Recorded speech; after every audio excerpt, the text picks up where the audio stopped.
안녕하십니까. 5월 17일 월요일 아침 김경국TV 시작하겠습니다. 공짜 점심은 없다 이런 말이 있죠. 모든 행동에는 대가가 따른다는 뜻입니다. 정치나 경제에서도 마찬가지입니다. 총선이나 대선에서 어떤 정당이나 정파를 선택했을 때 그만한 책임은 결국 국민이 질 수밖에 없습니다. 마찬가지로 지난 총선에서 압도적인 여소야대를 선택한 대가 역시 국민이 져야 할 것입니다. 물론 다른 선택을 했던 45%의 국민까지 책임을 함께 져야 한다. 이런 부분이 좀 안타깝기는 하지만 어쩔 수 없죠. 윤정연 전 기획재정부 장관이 오늘 조선일보 인터뷰를 통해서 총선 결과는 우리 경제에 악영향을 끼칠 것이고 결국 그 부담은 고스란히 국민이 질 수밖에 없다. 그렇게 우려했습니다. 더욱 걱정되는 것은 이번 총선의 선택으로 자산이 없는 서민과 영세 자영업자들의 경제적 어려움 더욱 가중될 것이다. 이런 암울한 전망을 내놓았습니다. 지난 총선은 문재인이 깔아놓은 잘못된 경제정책을 바로잡을 수 있는 기회였는데 국민들의 잘못된 선택으로 그 기회를 날려버렸다. 이런 지적인 것입니다. 윤정연 전 장관은 재정경제원 금융정책실장, 아시아개발은행 이사를 거쳐서 노무현 정부에서 금융감독위원회 위원장을 지냈고 이명박 정부에서 기획재정부 장관을 맡아 2009년 글로벌 금융위기를 돌파했던 실력자입니다. 공직에서 물러나고 2011년부터는 윤경제연구소를 설립해서 연구에만 전념해온 전문가입니다. 윤 전 장관 지난 총선 결과가 우리 경제에 미칠 악영향 많이 우려하고 있는 것 같습니다. 고금리 고물가에 대한 윤석열 정부의 대처가 부족했던 것도 사실이지만 이 엄중한 시기에 여소야대를 초래한 국민의 선택은 대가를 치르게 될 것이다. 이렇게 경고하기도 했습니다. 윤 전 장관의 인터뷰 내용 가운데 우리가 눈여겨봐야 될 부분들이 좀 많이 있는 것 같습니다. 그래서 여러분들께 소개시켜 드릴까 합니다. 국민의 선택이 잘못됐다는 건가 이런 지적에 대해서 윤 전 장관은 어떤 정당의 정체성이나 추구하는 가치, 정책의 내용보다는 겉으로 보이는 외형적 태도나 이미지로 감성적 판단을 하는 국민들이 많아져서 나라 앞날이 걱정이다. 이렇게 얘기했습니다. 고금리 고물가의 고통이 컸기 때문에 결국 민심 위반했던 것이 아니냐. 이런 지적에는 우리로서는 어쩔 수 없는 외부적 요인이 컸다. 코로나에 이어서 러시아 우크라이나 전쟁, 중동 전쟁 등으로 공급망에 차질이 생겨서 곡물, 석유 등 원자재 값이 치솟았다. 그리고 또 문재인 정권의 유산도 발목을 잡았다. 소득주도 성장이라는 교과서에도 없는 정책으로 5년간 나라를 거들낸 후유증이 지금도 이어지거나 현실화되고 있다. 이렇게 진단했습니다. 사실 문재인 정권 당시에도 소주성이라는 정말 말도 안 되는 주류 경제학자들은 이미 수십 년 전에 실패로 결론난 정책이다. 이런 지적을 잇따라 내놓았지만 문재인은 밀어붙였죠. 그래서 결국은 국가 경제를 이 모양 이 꼴로 만들어 놓았습니다.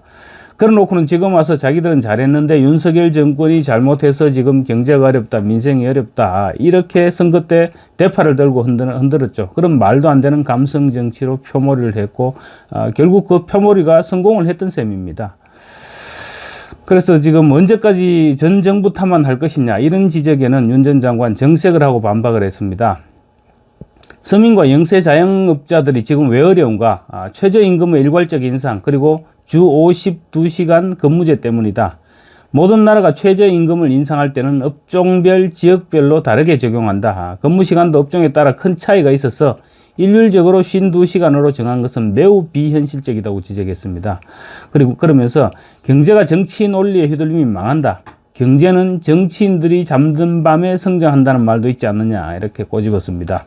그러니까 전 정부 탓을 하는 것이 아니라 최저임금이나 일률적인 주 52시간 등 경제의 밑바탕에 문재인이 잘못 깔아놓은 그런 정책들 때문에 지금 경제가 어려워지고 있다 이렇게 진단한 것입니다. 이번 총선에서 여소야대로 바꾸어서 그런 정책들을 모두 손질을 했었어야 되는데 그러지 못해 아쉽다 이런 얘기인 것 같습니다.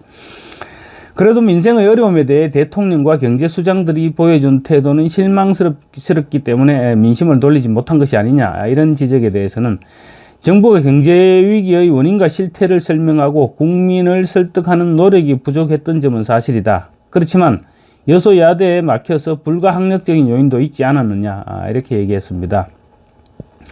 그러면서 한국 경제의 기적은 끝났다라는 제목으로 대한민국을 우려하는 파이낸셜 타임스의 기사를 인용해서 대한민국의 정권 교체는 아직도 이루어지지 않았다. 이렇게 말했습니다.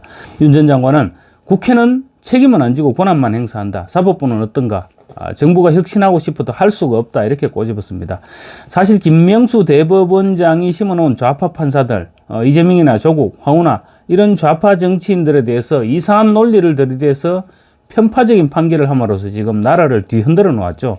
마땅히 구속시켜야 할 이재명이나 조국, 황운하 이런 사람들을 제대로 구속시켰더라면 총선 결과도 이렇게 나오지는 않았을 것입니다. 사법부가 제일 큰 문제였고 그 문제를 불러온 것이 바로 문재인이었습니다. 윤 전 장관은 또 반도체 지원 특별법 문제도 지적했습니다. 반도체는 기업 간 전쟁을 넘어서 국가 간 대항전으로 펼치고 있는데, 그러니까 미국, 일본, 대만 이런 나라들은 반도체 생산에 사활을 걸고 막대한 지원을 하고 있는데 우리나라는 재벌 특혜라고 발목을 잡고 있죠. 양곡관리법도 마찬가지입니다. 우리나라는 쌀을 제외한 밀, 보리, 옥수수, 콩 등 5대 곡물 수입 비율이 90%가 넘습니다. 쌀만 짓는 농업 구조를 바꿔야만 곡물 공급망 와해에 대처할 수 있습니다. 그런데 남는 쌀을 정부가 의무적으로 매수하라는 법을 만들면 농업 구조 조정은 물 건너간다. 그런 지적입니다. 그리고 또 세계 각국이 어렵지만 물가만 오르고 임금은 그대로인 한국의 인플레이션을 가장 고통스럽다고 한다는 지적에 대해서는 그거 착시다. 한국 인플레이션이 유럽이나 다른 나라에 비해서 그렇게 높지 않다. 한국 소비자 물가가 3.5%로 오를 때 유럽 국가들은 4에서 6%까지 올랐다. 이렇게 지적했습니다. 그렇지만 다만 사과값 폭등이나 이런 부분에 있어서는 기후이변으로 인한 흉작에 수요를 감당할 수 없을 정도를 예측을 했다면 정부가 빨리 수입 조치를 했어야 됐다. 이런 지적입니다. 그리고 또 자영업자들은 IMF 외환위기나 코로나 때보다 더 살기 힘들다고 한다. 제2의 외환위기 운운하는 사람도 있다. 이런 질문을 던지자 그럴 가능성 매우 낮다. 현재 외환 보유고가 4천억 불이 넘는다. 경상수지도 흑자를 지속하는 등 우리 경제의 체질이 많이 향상되어 있다고 얘기했습니다.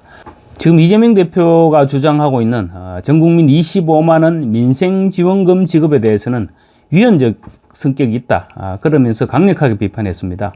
총 예산만 13조 원인데 그 돈으로 우리 경제에 필요한 투자나 인프라 건설에 투입해야만 고용을 창출할 수 있는데 13조 원을 일시에 살포하면 물가만 자극하는 결과를 초래한다는 것이죠. 야당이 전국민 25만 원 일률적 지급을 법률로 강제하겠다는 것은 예산 편성권을 가진 정부와 상권 분립에 맞서는 위헌적 행위다. 이런 지적도 했습니다.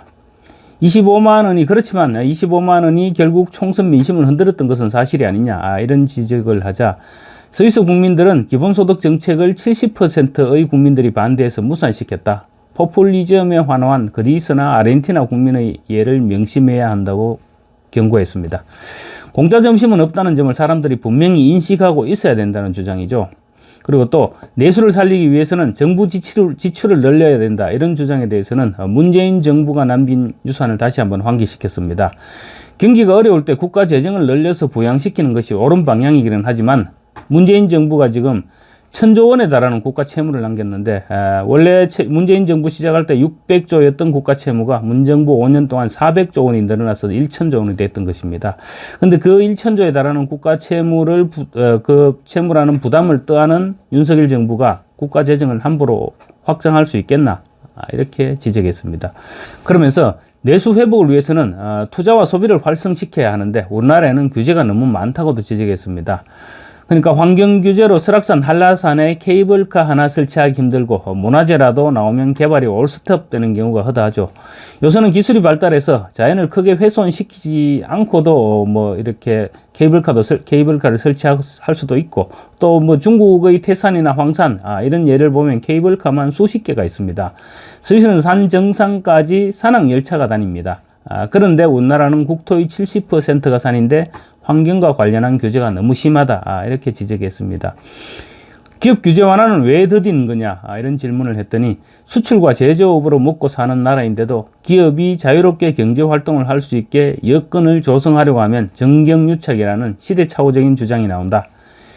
현재 대규모 기업 집단 지정 기준이 2009년 기준 자산 규모 5조 원인데 대기업에 포함되는 순간 적용받는 규제가 300개에 달한다. 중견기업들이 대기업으로 성격되지 않으려고 길을 서는 이유다. 이게 말이 되나? 과도한 상속 증여세로 기업 승계도 어려워져 일본이나 독일처럼 100년 기업이 나오기도 어렵다. 글로벌 경쟁력을 떨어뜨리는 법인세율부터 인하해야 된다. 이렇게 지적했습니다. 윤석열 대통령에게 한마디 고언을 해달라고 하니 여소야대 국면이라서 협치가 불가능하겠지만 그렇더라도 원칙이란 협상은 바람직하지 않다고 지적했습니다. 만기 칠남도 길이 아니고 권한과 책임을 대폭 하부로 위임하고 인재풀을 넓혀야 한다. 이렇게 조언을 했습니다. 이제 사흘 뒤인 30일부터 22대 국회 임기가 시작됩니다. 그런데 사실 22대 국회에 대한 전망은 너무 깜깜합니다. 171석의 민주당과 12석의 조국당이 손을 잡고 국회를 좌파들의 독재 체제로 몰아붙일 것이 불을 보듯 합니다. 저들은 지금 이재명과 조국의 사법 리스크를 제거하기 위해서 윤석열 대통령의 탄핵에만 온통 힘을 쏟을 것입니다. 그래서 이런 상황에서 민생이 과연 파고들 여지가 있을까? 이런 우려가 벌써부터 앞서고 있습니다. 윤 전 장관의 진단이 너무나 정확한 것은 맞습니다. 그렇지만 해법이 없다는 것이 고민입니다. 우리라도 지금 정신 바짝 차리고 저 무지한 집단 광기를 막아내는 데 힘을 보태야 되지 않을까, 그런 생각이 드는 아침입니다. 감사합니다.